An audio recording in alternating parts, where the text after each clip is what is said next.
Hello and welcome to our PAX panel, Esports in School and Exciting Learning.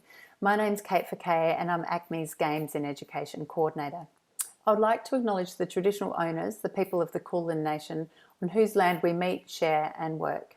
We pay our respects to elders past and present and extend our respect to Aboriginal and Torres Strait Islander people from all nations of the land. Today's panel includes teachers, industry professionals and esports athletes.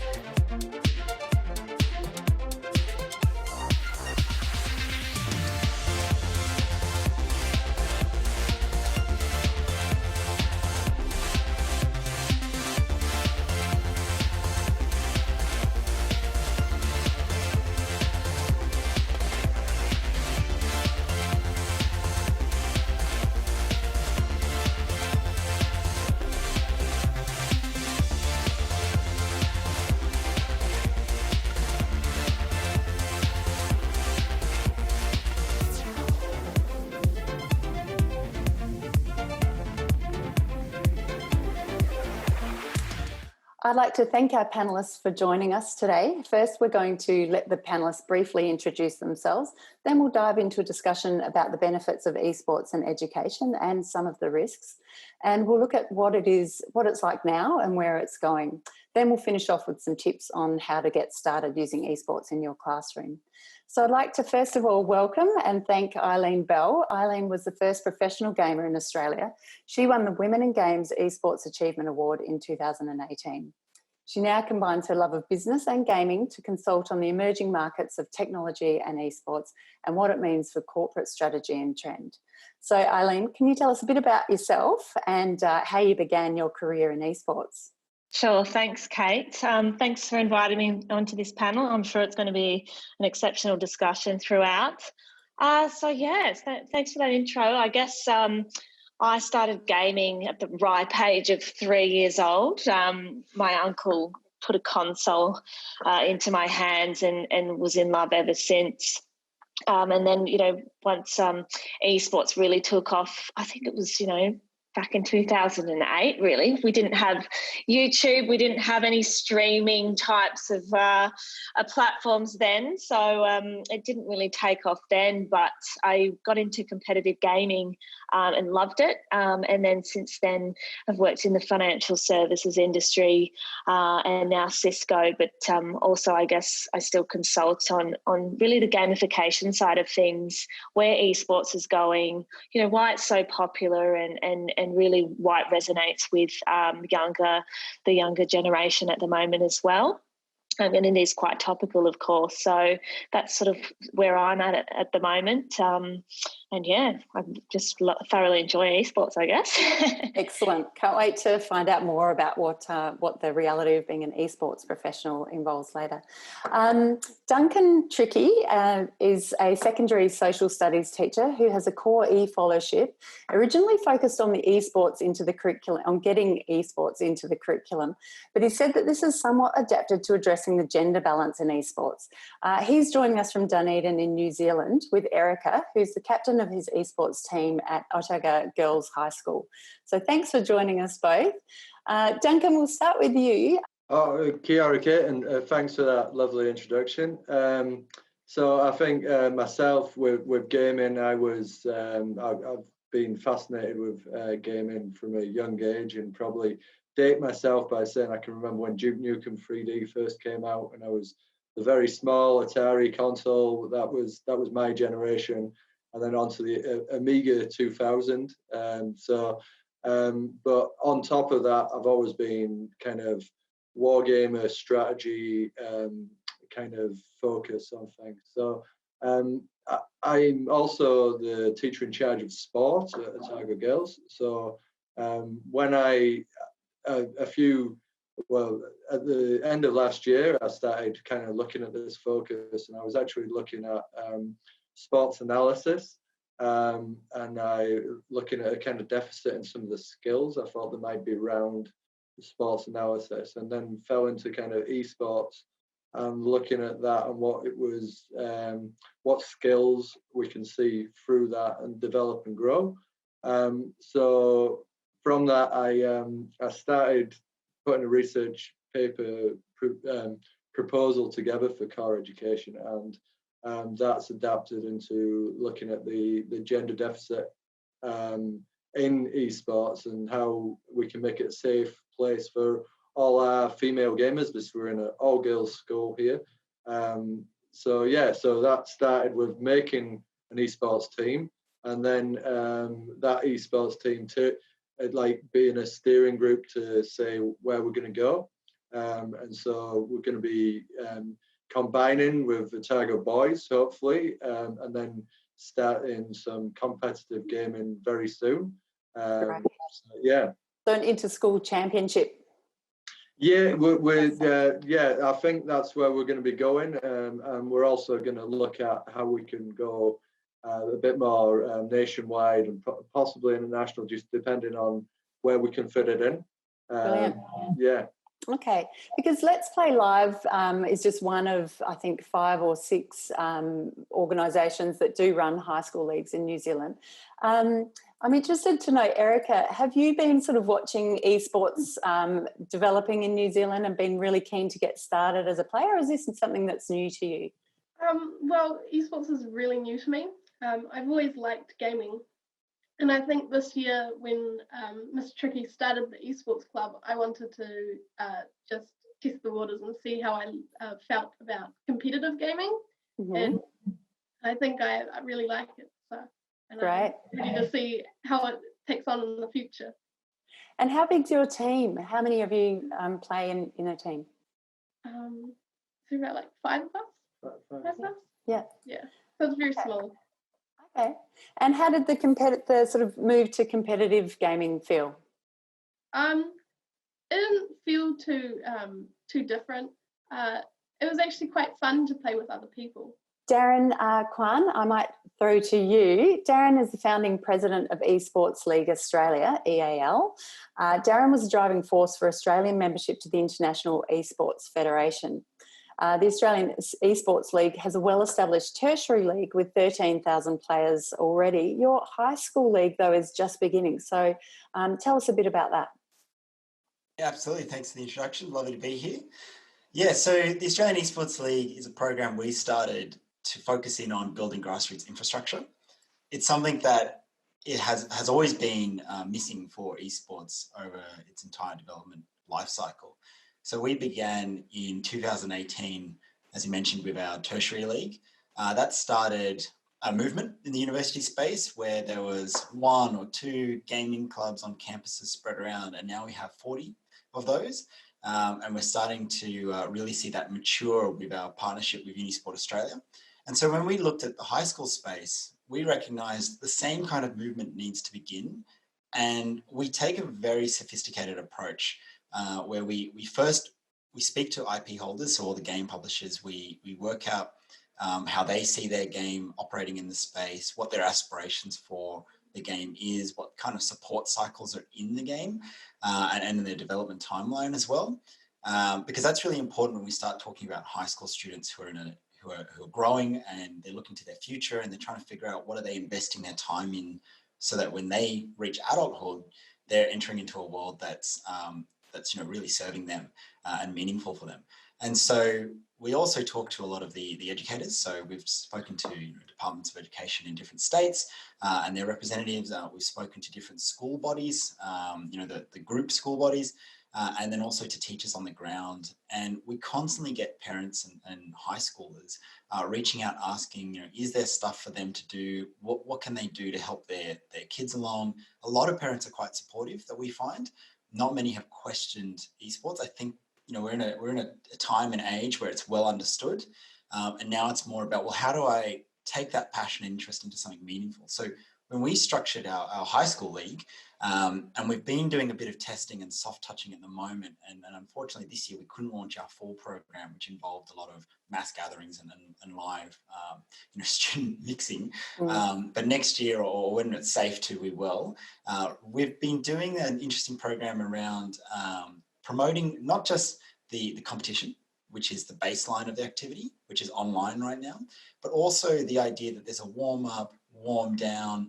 There's things to consider around high performance and how you can improve your competitive play.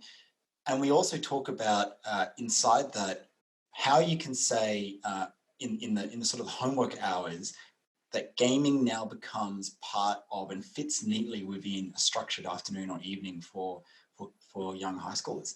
And so that looks like, the message is when you want a game, let's game with meaning in a social structured environment with a lot of benefits around cognitive development, playing with community, participating in a sport, because we look at esports as the sport of playing video games.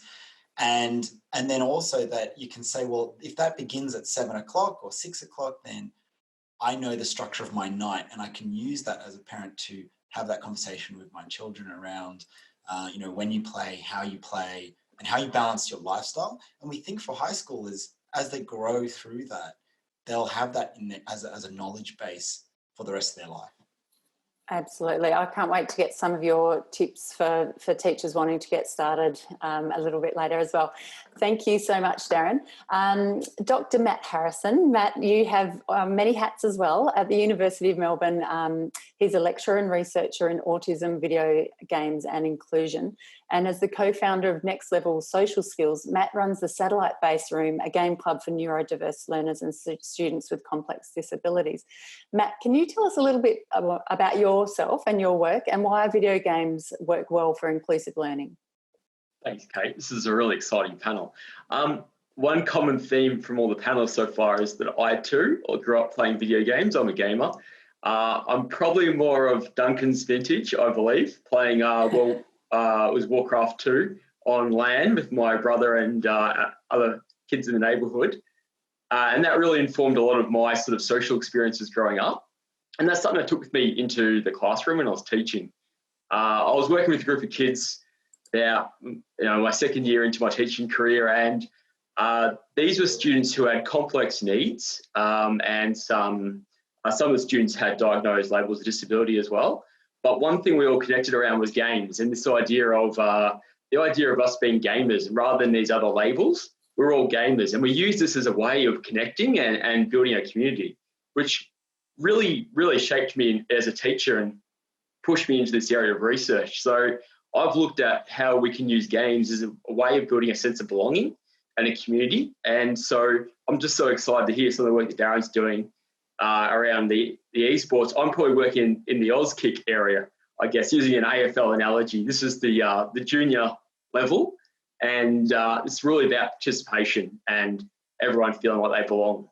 Welcome, Garth Midgley. Garth is a game developer, managing director of Goatee Entertainment, who have developed award-winning educational products for high schools and are currently building a game targeting esports. Garth, you're planning to develop curriculum, I believe, for schools to use your recent Game 22 racing series. Can you tell us a little bit about your work and how games can be focused on STEM education?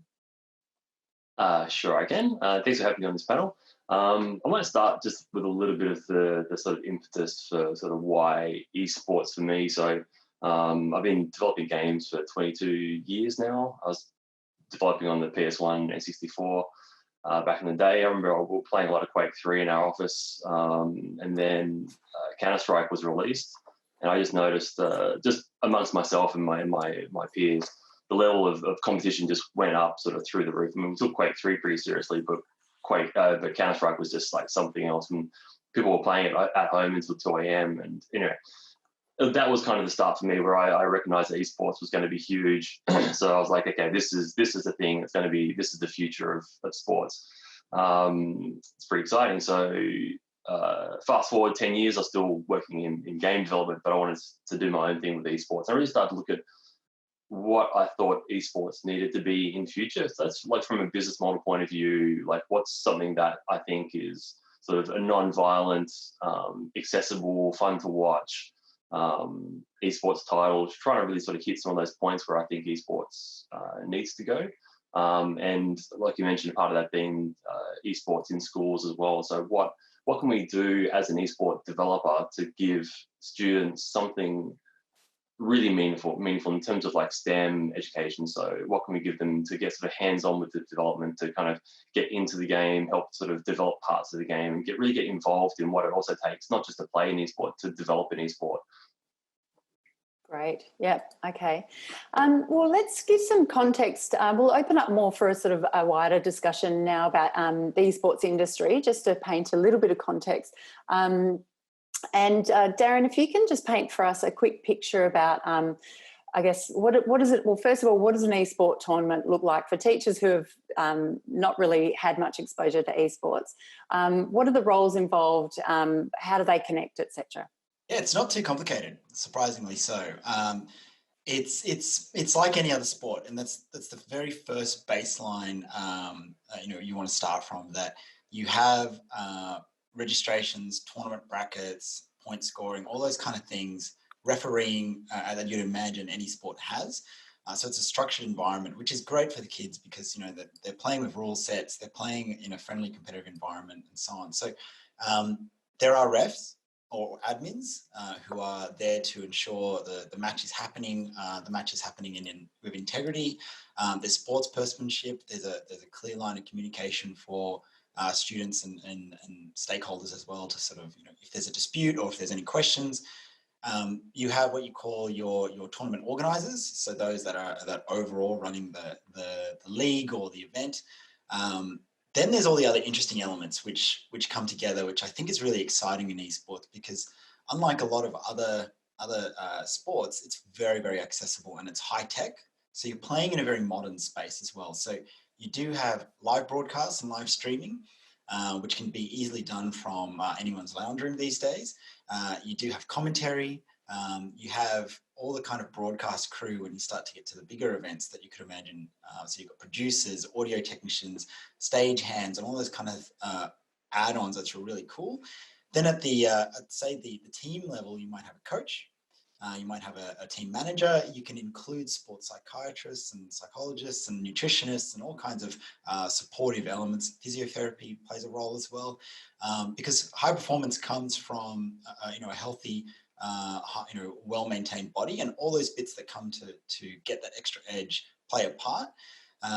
And then the really unique part comes into play where you have the tech side. So you have network engineers who are putting together the local area network so that you can play on LAN, or ensuring that you're able to connect and play against your competitors over the internet, maintaining your computers, so you have computer technicians and IT support around that as well. So there's all that cool sort of tech side that comes in as well. And that's why you have people like Garth who are there developing games and so on. So there's quite a lot of elements at play.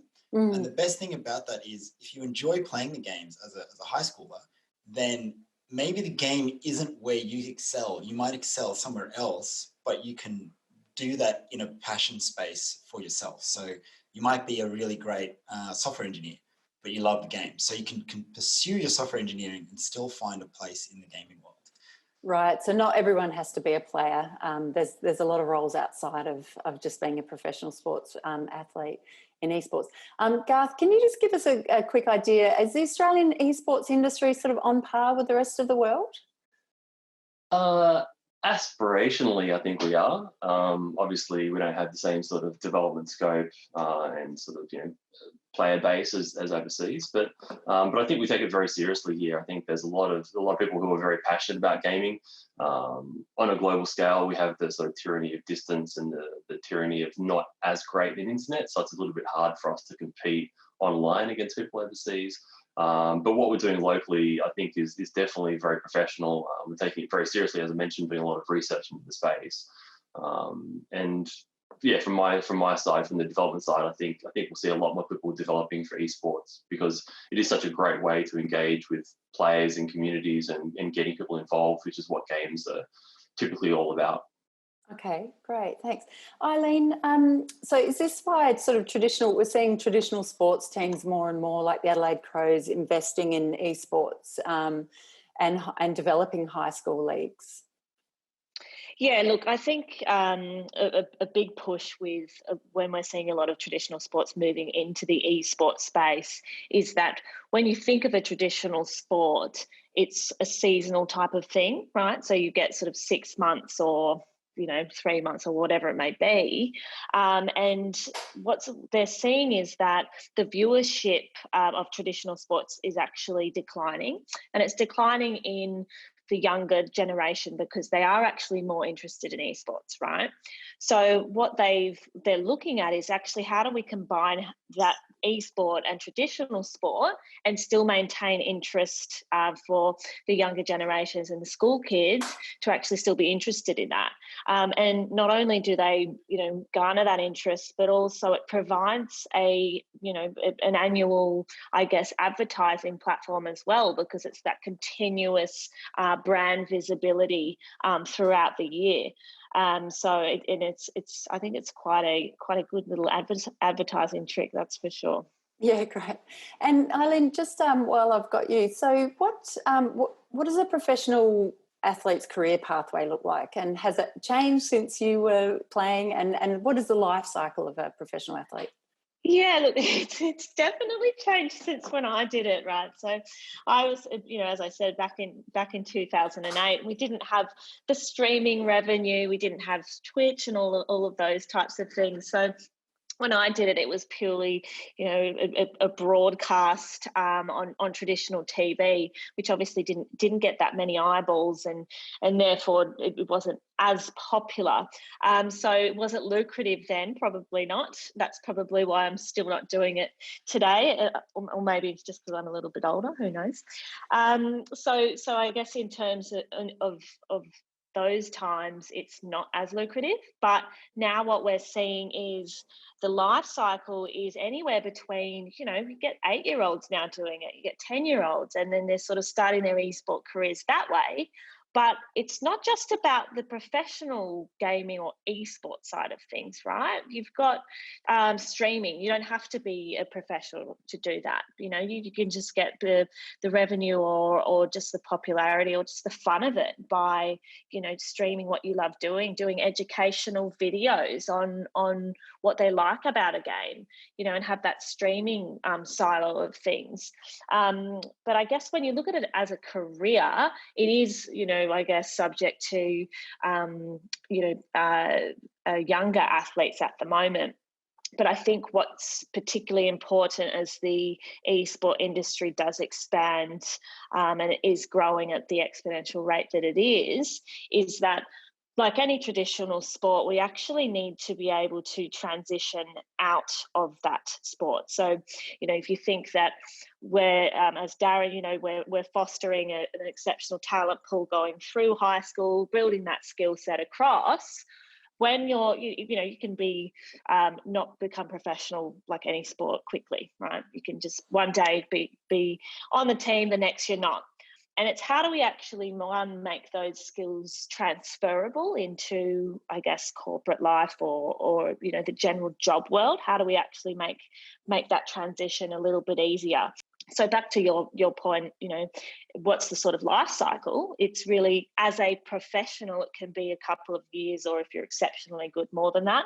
But we sort of like to look at it in terms of the career path that leads on to other things that aren't just esports. It's building those foundational skills for a future career in a different industry. And most likely it would be usually technology or something like what I do. So as a professional esports player, what was your experience as a female player?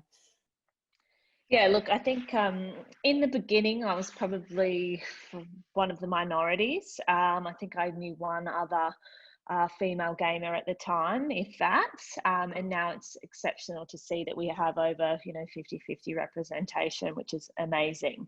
But I mean, it's like any sport, and it's like anything, right? You'll never be able to stop. Like cyberbullying is a thing, right? But bullying is a thing anywhere. It's a thing in the school playground. It's in any sport. It's in the workplace. It's always there.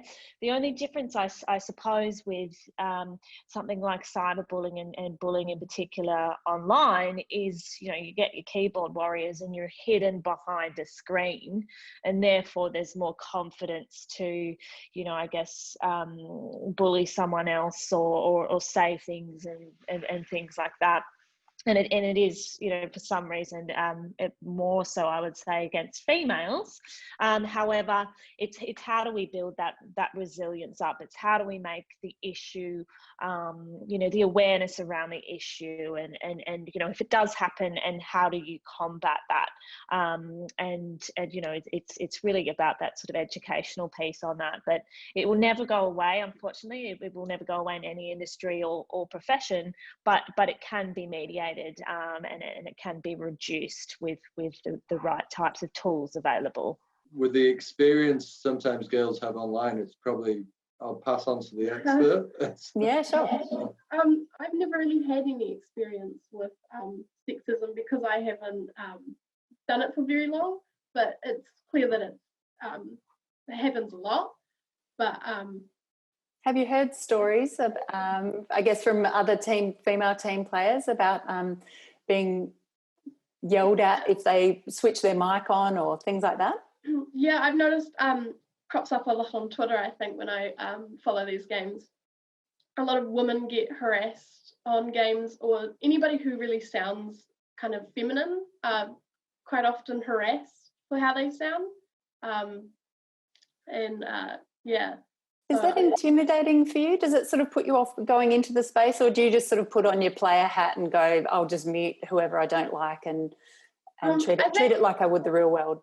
Yeah, I think there's always been a fear at the back of my head what I would do if I was faced with that kind of discrimination online. So I think that's kind of stopping me from playing different games that have kind of voice chats and speaking and playing there. So, Erica, what do you think about the design of avatars and the choices of costumes and things like that in the space? So are they sort of images and designs that you like, or do you find that they're designed more for a boy audience? Well, since esports is more of a male-dominated profession, it's pretty obvious that they'll design female characters in a way that men might be attracted to bring in a bit bigger audience. So that's why, especially on League, I've noticed a lot of the female characters are dressed provocatively with smaller clothing and quite more petite, and just to kind of fit that demographic. So does it make you think if you're going to design your own characters, you might do it differently? Yeah, definitely. I would.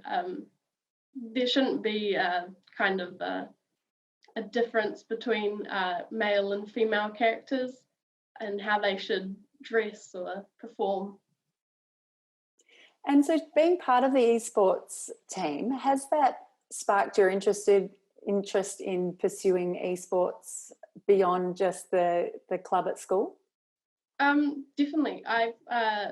Since I've always had an interest in gaming, after school I'll probably get into game development. And since esports is getting bigger, there's more room for me to develop those kinds of games and bring that profession further. Right.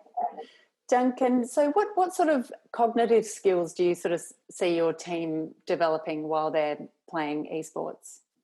Yeah, so there's a lot of deep, kind of strategic thinking. We mix up the teams regularly, so we're going to be playing with different players, so communication skills, tactics, and it's quite amazing. The girls we've been going at this for, obviously with COVID restrictions, which was quite good for a bit more gaming time, but we've been going at this for the last kind of 3 terms and just the slow steps to develop like the games we're playing, and we've been able to communicate and manage remote teams and the discussion and talk and then talking at quite deep levels on like how we're going with the games and what the story is behind it as well. So it's been fascinating for me to see how quickly the students have managed to develop strategy, think about how to play, work with each other, and and manage themselves remotely across time as well, you know. So yeah, it's really good. Lockdowns played in your favour by the sounds of it. Yeah, lockdown was like, it was very funny because every sport was stopping, and I was walking around going, but esports is on if anyone wants. So it did help grow the club a little bit, yeah, which was really nice. What type of games are you playing? Sorry to interrupt. We're playing League of Legends at the moment. Okay, and so is that a choice that you made, Duncan, playing League of Legends? Was that something that the school had to approve for you? Well, the school, I'm very lucky with my school. They've given me, because I've got this teacher in charge of sports, and they've given me kind of carte blanche to do what I feel I can, you know. So I chose League of Legends because it was quite popular. It was free to access, so that meant there was no boundary to that for the students. We also played Brawlhalla on and off as well sometimes, and I had some coaches on staff who were quite experienced with League of Legends, so that was just a starting point for us, and we're just going to see where we develop, because we're going to be spending more time outside of class developing this group. So. Great. I'm going to throw to you, Matt. So, Matt, what structures can support inclusive team play within a classroom? And as you were saying before, it's the thing that keeps gaming can be the thing that draws us together, not the thing that makes us divides us. So, yeah, what are some of the structures that can support a team to play really well and maintain balance and well-being? So just as a starting point, we choose games very carefully, looking at their game design mechanics.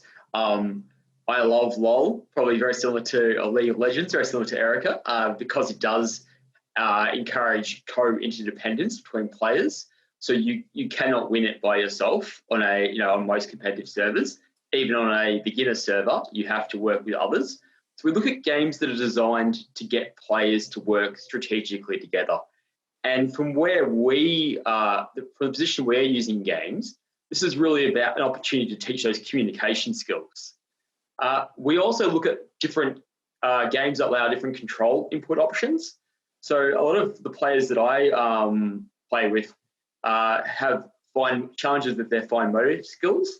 So we look at using devices that are sort of augmented controllers or touchscreen compatible devices that can be used within the game to allow players to choose how they're playing. And just on a final point, Erica touching on the representation is really important as well, because it's not just for gender but also for disability. So the students that I work with who may use a wheelchair, having characters that represent them. Overwatch is a great example of a game that has a variety of people with a variety of abilities and capabilities, and it represents a lot of my students really well. So Overwatch is a personal favourite in terms of avatars that represent a diverse range of representations. And I think just the last thing I'd say around the selection of games is a democratic process where the students have some sort of voice and buy-in in what games they play.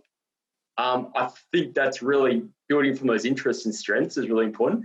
I am of a certain vintage, so I prefer certain games, but I know my students have probably moved beyond Diablo 3. So trying to find something that really connects with them and what they're seeing on Twitch and what they're seeing some of the pro gamers like Eileen and Darren are playing online. They want to be doing that, at a beginner level at lunchtime. So I think those three things: controller inputs, democratic systems, and the representation of players. Garth, I'm just going to throw to you if I can. Can you tell us a little bit about, from a game developer's perspective, how you are thinking about education when you're designing games, and perhaps talk us through some of the aspects of your game that are a little bit different? I think one thing I'll start with is broadly speaking, I think there's a lot of people out there who want to create content for games. Like not everyone can go and work for the company that develops games, but people want to create content from a mod point of view. And the interesting thing that people often forget is mods basically started esports. So Counter-Strike was a mod of Half-Life. Dota started as a mod, and then League of Legends took that design. Battle Royale was a mod community that went into PUBG, which went into Fortnite. So sort of content created by the community is really important for esports. And I think long term, there needs to be more financial models for people to get involved in that. So that's kind of the approach that we've taken with our game from the start. So as an esport, what can we develop as a platform for people to create content for this platform? And then what tools do we need to make for people to be able to make that content and deliver that content, and sort of thinking about all those different avenues from participation, not just as a player, but as a content creator, whether that's making vehicles or tuning vehicles, driving the vehicles, broadcasting the vehicles, doing the camera work for esports inside the game. And so that really led us to think about, what would those tools be? What can we deliver to schools to help them to create that content? Because that's an important part of esports in general.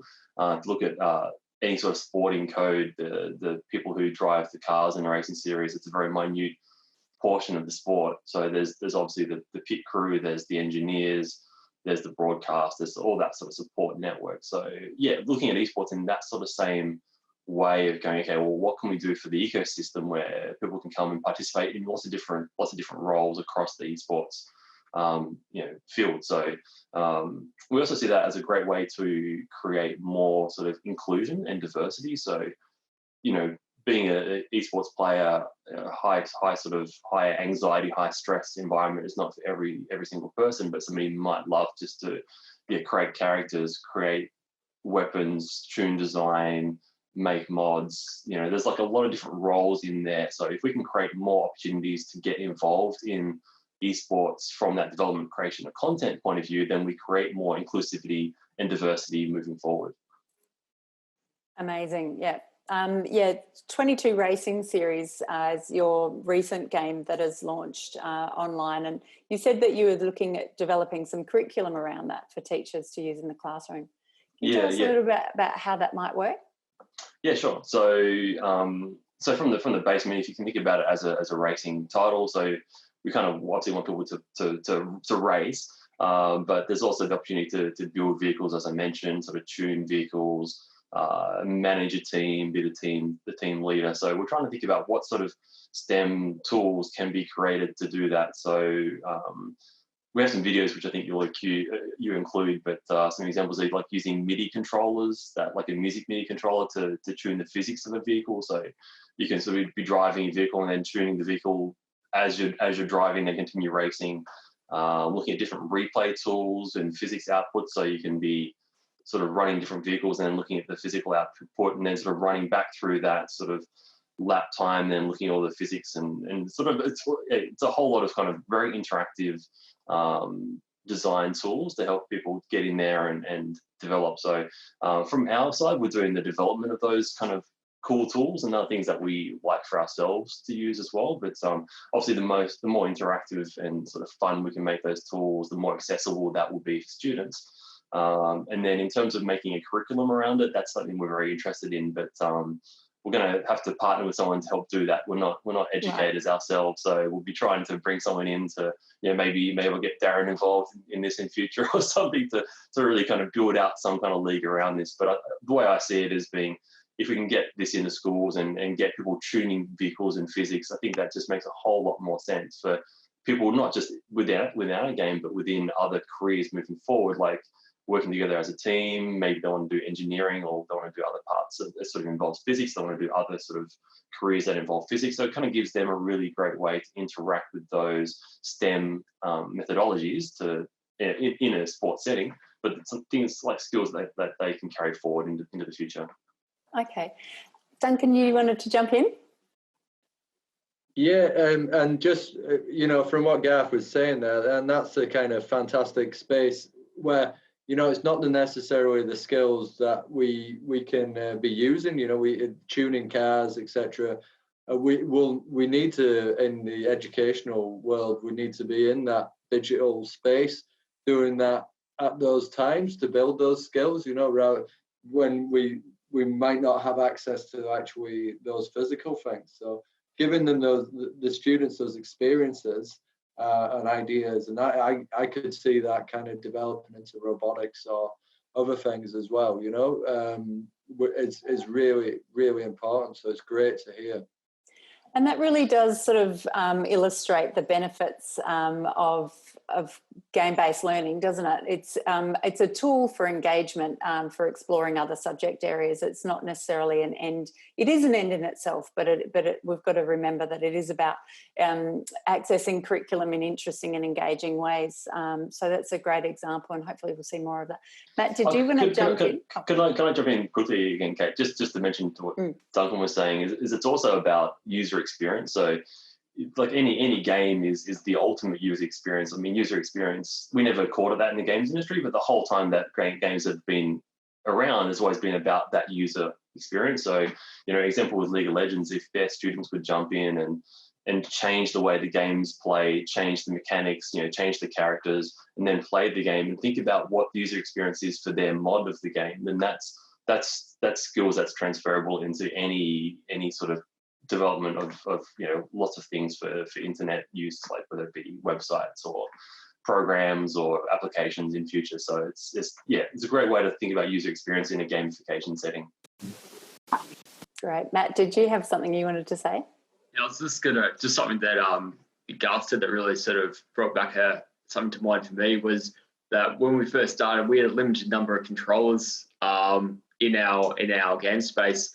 And the idea of having different roles beyond just playing the game was really interesting, because we had players who were watching, and they might not have had the fine motor skills to be able to play, but they had this vast knowledge of the game. And so their job was really to give feedback to the other players and to give advice. So they sort of become like an assistant player to be able to help guide the player through what to do next, to think about their strategies. And I'm just wondering, I'm very curious whether Erica's team does the same thing, whether you have that sort of, I guess, like assistant coach on your team, or that sort of peer coaching model.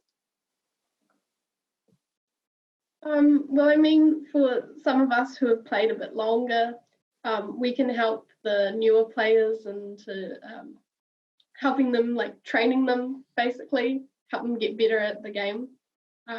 And so that's more communication skills and just more positive thinking. And Duncan, what sort of infrastructure have you had to invest in the school to get your esports started? Well, so we're quite lucky. We're BYOD, so bring your own device to school. And most of the girls' equipment can like handle some of the gaming we're doing.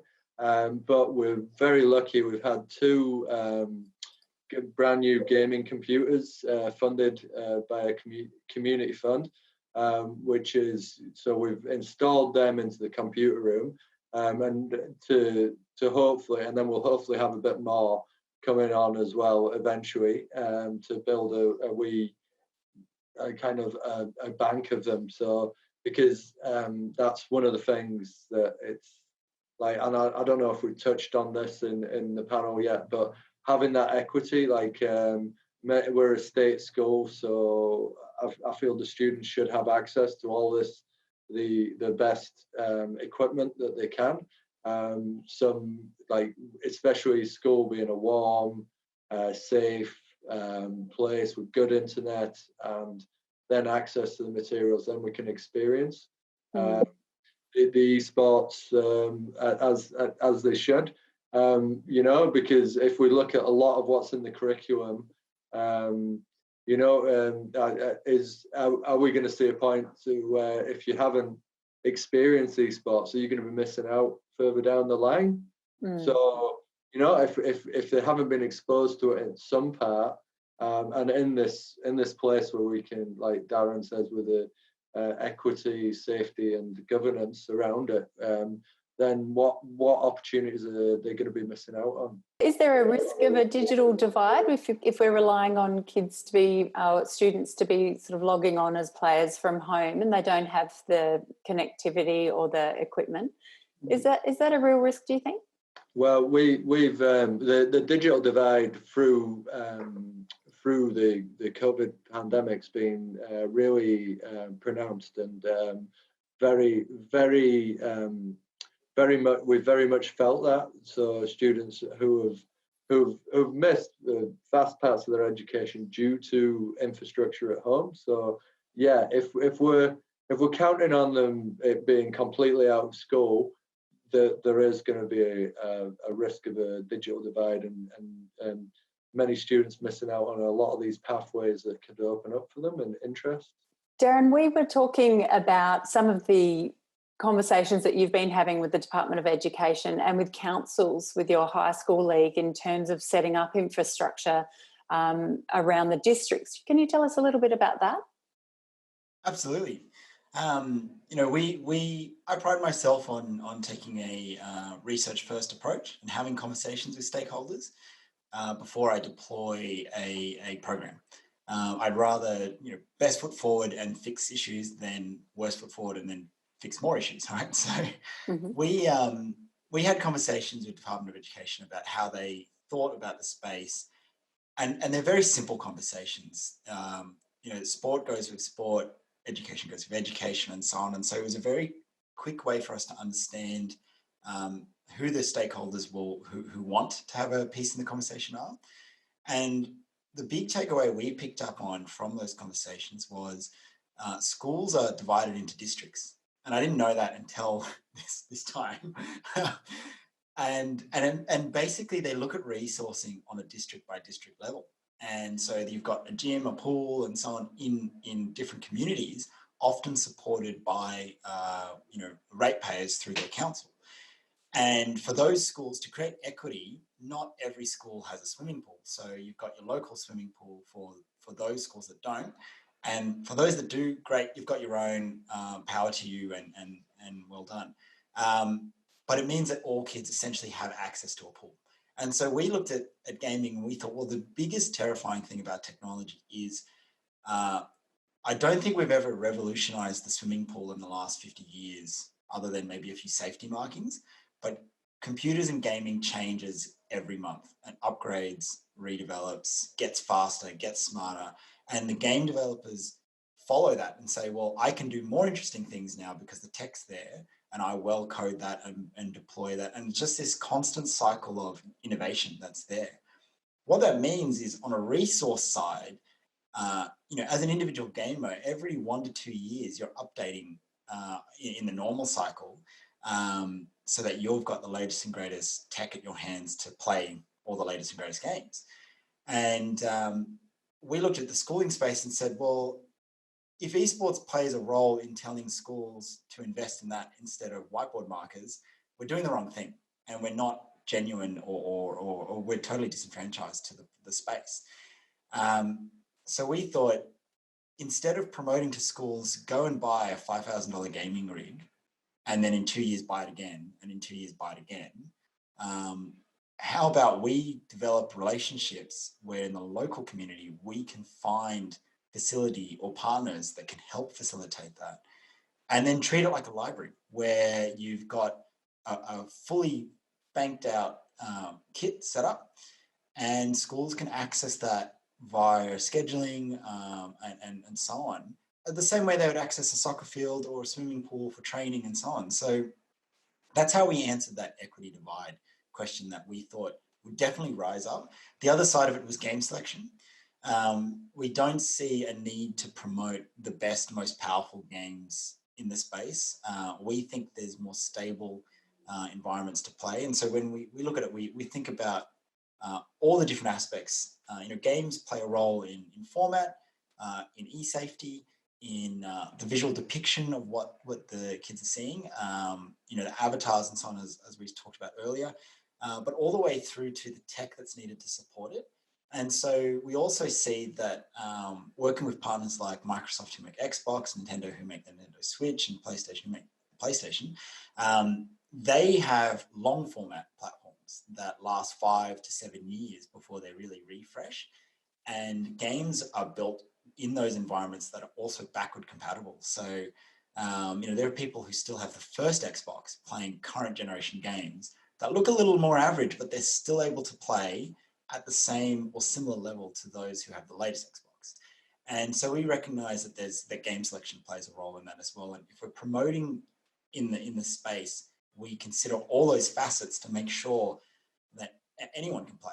And accessibility is true, and participation is available. As a teacher, Duncan, how did you lay the groundwork for an esports competition at your school? First, I surveyed the students to see if there was any interest, and that was the end of last year, because I didn't want to kind of pursue something that wasn't necessarily a need. And the survey came back, and there was a lot of people who kind of said, wow, yeah, this sounds interesting. And a few year 13s who said, oh my goodness, why does this happen next year when I'm leaving school, you know? And also that looked at how the girls were gaming, you know, what they were playing, etc. I knew there was a lot of Minecraft players, a lot of Roblox as well as big, and I just wanted to get a kind of gauge on where gaming is in the school, and so from there I then said, okay, we're going to start a lunchtime club. We set up a Discord to talk. And I publicised that across in the school notices. So, and then I administrate that, and the girls kind of chat on it. And it was fascinating. Like the students who kind of started coming in there and talking and saying, okay, yeah, and then setting up games and managing it. And from there, we then met as a group and said, okay, well, what do we want to do?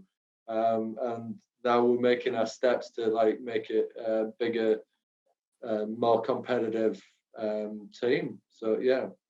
Okay, great. Garth, what sort of equipment do you suggest that a teacher could start out with in terms of, and is it costly? Do they need IT support? What's the minimum for participation? It's a good question. I mean, you really have to first think about what kinds of games you're going to play and then work backwards from there. So most games will have a tech specs page that'll say the minimum requirements, so that they'll give it like an Intel and an AMD equivalent. So yeah, so really think about what sort of games you want to play first. Again, like Darren mentioned before about consoles, so maybe you want to have some consoles in the mix as well. So have a look at what PCs you can use, whether you want those to be laptops. Laptops are pretty powerful these days, and children can take them home if they can, if the schools can trust them to take expensive equipment home. I know my day they didn't. Yeah, so I'll definitely work backwards from the sort of games you want to play. And I'll make a quick mention of maybe students want to have to think about what sort of games allow sort of different sort of other interactions with the game. We mentioned before about developing for esports, and what sort of games are there that they want to play as an esport that also allow them to get under the hood and get involved with the tools. Have to think about not just how you want to play the game, but how you want to interact and maybe build with the game, and yeah, take it from there. Brilliant, thank you. Matt, how can teachers think about making gameplay more inclusive? And what games should they consider, perhaps? Yeah, so I think the first step is to ask your students. I made the mistake of trying to introduce games that I thought would be really good. And then I found out I got some strong feedback from my kids that I was, that's grandpa's game. They don't want to play that. So we went back to the drawing board, and I think having that sort of discussion with your players and making it student-led is so important. We had students from a special school working who didn't usually interact with students in the mainstream school at all. Actually bring them together. I had one boy who really wanted to play Mario Kart, and it turns out that he was probably the best player in the entire school, either the mainstream or the special school. And just seeing the change in how he was treated based on that, like, social capital, the fact that they stopped seeing him as the boy with Down syndrome, started seeing him as the guy who's got the record for, I think it was Toad's Turnpike in Mario Kart Wii. And it was amazing just seeing the that change in how he was perceived. So I think student voice, it's got to be student voice. Darren, over to you. If a school wants to get involved with an esports, a high school league, how do they go about that? First off, contact us.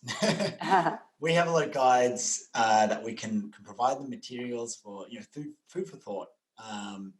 And it always starts with a conversation. There's an internal conversation to be had. There's a conversation with stakeholders, and then there's the learning process, and then understanding, when they want to bring it live, timing it right, getting equipment in order, getting the students behind it. How do they get the students involved? All those kind of things. And we can help sort of provide that framework. Just because we've done it enough and spoken to enough schools now, we've sort of already learnt all the things that might need to be thought about.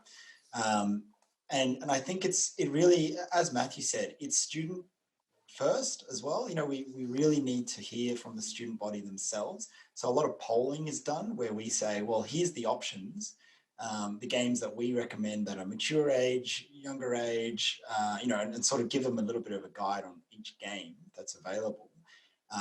And go back to the students and hear from it, and then focus in on the ones that the students want to play. Yeah, and there's a lot of different ways. Schools choose a range of different ways of including esports, from what I can tell. There's lunchtime clubs, after school clubs. Sometimes there's people doing sort of inter-school tournaments, like what you were mentioning, Duncan. Sometimes it's part of a high school league. So yeah, it's not a one size fits all kind of arena, which is really exciting. Eileen, just to finish off with you, in terms of risk mitigation, I guess, do you have any advice for teachers and parents in terms of how players can maintain balance, and what are sort of some of the ways to kind of make sure that that they are getting all the benefits and not so many of the risks that might come with excessive play and those sorts of things? Yeah, sure. Thanks, Kate. I think, again, it's like anything, right? It's about having the combination of physical activity. It's the combination of, we all have hobbies, right? Anything in excess isn't ideal. I think I've been having too much wine excess lately, being in Melbourne and lockdown, but that's okay. But it's not necessarily monitoring activity. It's just really, I'm not a parent myself, but it's just really, giving the time to allow the children to have that gaming time, but also ensuring that, you're still getting your schoolwork done, you're still doing your other hobbies and maintaining that balance overall. And I think that's sort of the best way to go about it. Yeah, it's post-COVID's going to be a very different landscape, isn't it? Well, look, I'd like to take the opportunity to thank everybody for your time and expertise. It's been a really fascinating conversation, and I hope it's provided an insight for a lot of educators on the benefits of esports in education. So thanks so much. Bye.